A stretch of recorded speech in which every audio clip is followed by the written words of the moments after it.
5 female composers of early music you absolutely have to know about. Contrary to what you might have been told, there are so many female composers of early music to get to know. For this video, I've had to concentrate just on Italy, so let me know if you want to venture further for part 2. We're going to kick off with Maddalena Casulana. Born around 1544 in Italy, we don't know a great deal about her origins. She was a singer and lutenist as well as a composer, and she had an important accolade to her name. She was the first woman in the Western classical tradition to publish a book of her own music.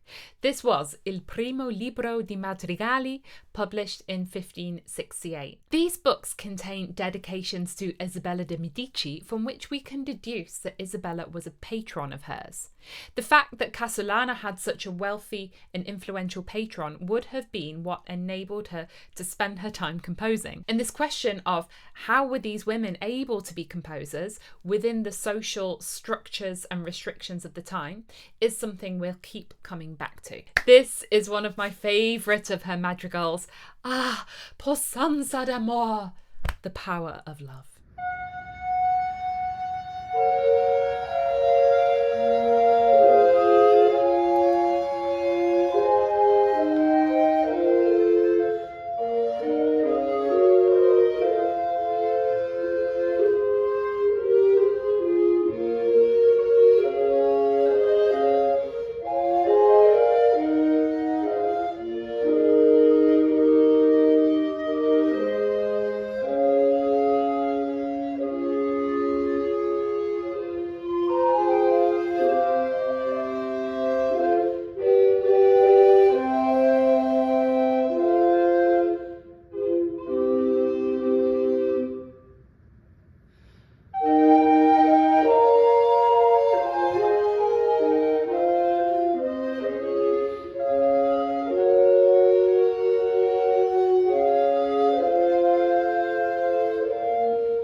I want to read you one quote included in one of Casulana's dedications to Isabella de' Medici. I want to show the world as much as I can in the profession of music, the vain error of men, that they alone possess the gifts of intellect and artistry, and that such gifts are never given to women. This video is also made possible by the scholarship of my wonderful colleagues. Without their research, this knowledge wouldn't be available.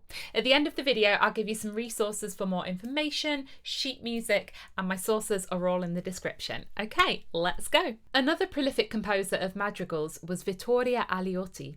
She came from a wealthy family, including her prominent architect father, who were able to recognise her talents from the age of 6 or 7 as a keyboard prodigy. They sent her through musical education. Where did this education take place? In the convent. A large proportion of the female composers of this time we see were nuns. The convent allowed women the time to make music, the social permission and the function to do so, such as Aleotti's role in her convent as an organist. What would a woman's role usually be? Popping out babies, and nuns don't have to do that. Vittoria Aleotti's works, however, were sometimes criticised for not being holy enough and for giving way to pleasures. This is Baciai ave vita, I kissed to have life.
up we have Francesca Caccini. Francesca Caccini hailed from a well-known musical family, like most of the composers we're seeing.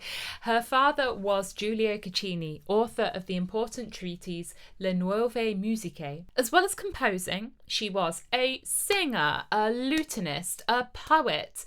You get a sense of how well-rounded a music education had to be. So now comes the question, did she have a wealthy patron or did she enter the convent? The answer is patron. She joined the Medici court early, where she would perform and sing with her family members, and eventually became the highest paid musician in the court. She married and was widowed twice and had 2 children, and after being widowed for the second time, she eventually returned to the court so she could continue to work. Francesca Caccini also has one of these first women to this or that to her name. Her 1625 comedy ballet La Liberazione del Ruggiero is hailed as the first opera by a woman. This is my arrangement of O Vive Rose. It's included in my book, My Favourite Melodies for Alto Recorder, and there are diminutions by me.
Moving on to 1619 with the birth of Barbara Strozzi. Barbara Strozzi was a Venetian composer and a singer. She published 8 volumes of her own music, and according to Anna Beer's publication Sounds and Sweet Airs, she published more secular music than any other Venetian composer of the era. Strozzi was most likely the illegitimate child of the influential poet Giulio Strozzi. He referred to her as his adoptive daughter, and later she took his surname. He made sure she was furnished with a musical education. She became recognised as a virtuosic vocal talent, also accompanying herself on the lute or the theorbo, and her published works comprise largely of secular vocal music. She's like a Baroque singer-songwriter. Songs about love and life and passion and heartbreak. Songwriting with her own accompaniment. She's like a Baroque Taylor Swift. Now comes our question. Did she advance through patronage or through the convent? The answer isn't so simple. She continued to dedicate her works to wealthy figures, hoping for their patronage, but they didn't always bite. Anna de' Medici was eventually a patron of hers. Later, she was involved with Giovanni Widmann, a wealthy Venetian nobleman, with whom we think she had 3 or even 4 children. Some sources say she was his concubine, others say she was coerced. I'm going to link to a really interesting article on JSTOR below where you can read some more scholarship about this. What it shows us is the position of a woman at court was precarious. Your livelihood and the possibility to work and provide for your family and compose was dependent on others, and by others I mean powerful men. Let's listen to her song Amor, Amor. Amor, amor.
finally, we come to Isabella Leonarda, taking us up to the 18th century. Wealthy patron or convent? The answer is convent. Leonarda did come from a wealthy family. Her father was a count and a doctor of laws, and after entering the convent age 16, Leonarda went on to have significant influence and a series of important titles within the convent institution. Isabella Leonarda was one of the most prolific composers of the 17th century. She published at least 20 volumes of music, of which 16 survive. And I really wanted to include her here as she published sonatas for solo instruments. Finally, some idiomatic music to play.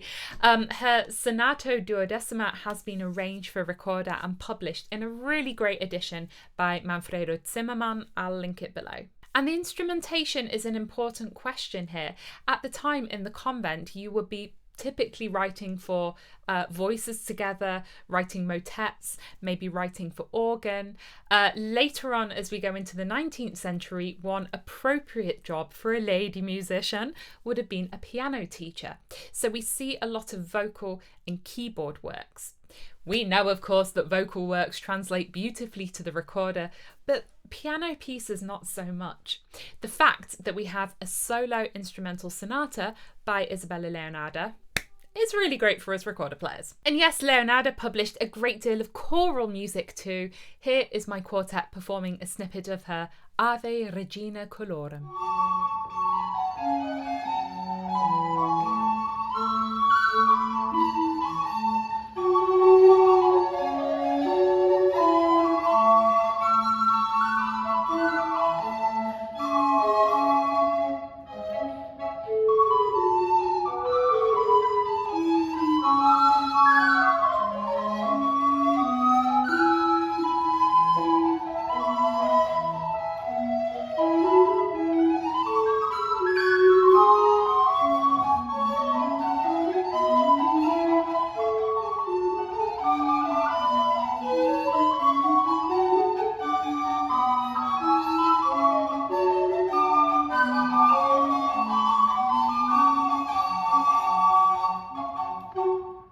Dear musicians, here are some resources for playing this music yourself. We have Women's Work, edited by Eric Haas. This is a compendium of over 80 pieces by female composers arranged for recorder ensemble. This book is a holy grail. You can also get it on digital download. And all of the quartet performances in this video, they are from this book. Link below. The Hildegard Publishing Company have released a number of sheet music books. This book is 24 Italian songs and airs, so we have lots of Strozzi, Leonarda, Orsini, Rosa Giacinta Badalla, lots of beautiful stuff. They also publish French music, lots more besides, link below. And finally, I make sure that my own books feature lots of female composers. For example, in my favourite melodies for alto, there is Francesca Caccini alongside Elisabetta de Gambarini and living composer Althea Talbot Howard. And my beginner method that I publish with Hal Leonard also features works by female composers Leonora Duarte, Rosa Giacinta Badalla, Florence Price, Fanny Mendelssohn, Josephine Lang, Chiquina Gonzaga, Melanie Bonis, Althea Talbot Howard, and me. I'm a female composer too. And that's not to mention modern day songwriters such as Taylor Swift and Beyonce, but that's for another video. So as always, you can subscribe to my channel by clicking on my face over here. Here's the Team Recorder Patreon where you can join our exclusive behind the scenes club and support the channel. And here's some more videos. Thanks for watching. Have a great day. Bye.